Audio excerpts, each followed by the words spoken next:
ముసరంబాగ్ అంబర్పేట్ బ్రిడ్జిని వెంటనే పూర్తి చేయాలని డిమాండ్ చేశారు కార్పొరేటర్ భాగ్యలక్ష్మి. బ్రిడ్జి పనులు మొదలుపెట్టి 2.5 ఏళ్లు గడుస్తున్నా పూర్తి కాలేదని, మూసీకి వరద వచ్చిన ప్రతిసారి జనం ఇబ్బందులు పడుతున్నారని అన్నారు. మూసీ ముంపున గురైన నిర్వాసితులను పునరావాస కేంద్రాలకు తరలించి ఆహారం అందిస్తున్నామన్నారు కార్పొరేటర్ భాగ్యలక్ష్మి.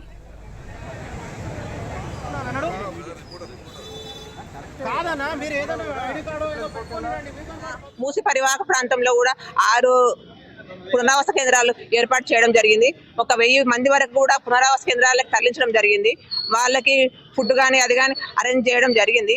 ఈ ప్రాబ్లం ఇప్పటి కాదండి, ఒక 10 ఇయర్స్ నుంచి కూడా నేను చూస్తూనే ఉన్నాను. నేను ఇక్కడ ఎప్పుడూ కానీ ఇక్కడ అన్ని మొత్తము స్లమ్స్ అన్ని మునిగిపోవడం కూడా జరుగుతుంది. బ్రిడ్జ్ కూడా మొదలుపెట్టి 2 సంవత్సరాలు అయింది, అయినా ఇప్పటికి కూడా కంప్లీట్ చేయలేదు.